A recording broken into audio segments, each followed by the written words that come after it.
ചുട്കു രാജാവിന്റെ അടുത്ത് ചെന്ന് മോണ്ടിക്കുരുവി പറഞ്ഞു. രാജാവേ, താങ്കളുടെ മകളുടെ നിബന്ധന ഞാൻ കേട്ടു. എന്റെ കയ്യിലുള്ള കഴിവെന്തെന്നാൽ ഞാൻ വളരെ വേഗത്തിൽ ഓടും. എന്നാൽ ഞാൻ എങ്ങനെ വിശ്വസിക്കും? നീ നമ്മുടെ വീരന്മാരെ തോൽപ്പിക്കണം. എന്നാലേ നീ നല്ല വേഗത്തിൽ പറക്കുമെന്ന് നമുക്ക് മനസ്സിലാക്കാൻ കഴിയൂ. ശരി, ഞാൻ മത്സരത്തിന് തയ്യാറാണ്. പിന്നെ പരുന്തിനും മോണ്ടിക്കും ഒരു റേസ് വെച്ചു.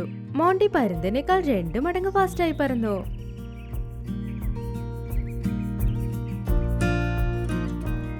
അത് കഴിഞ്ഞ് തിരിച്ചു വന്ന് രാജാവിന്റെ അടുത്ത് നിന്നു. യഥാർത്ഥത്തിൽ നീ വളരെ വേഗം പറക്കുമെന്ന് തെളിയിച്ചിരിക്കുന്നു. പിന്നെ കുറച്ച് വിഷമിച്ചു. എന്തു പറ്റി പ്രഭു? ഞാൻ താങ്കളെ തെളിയിച്ച് കാണിച്ചില്ലേ?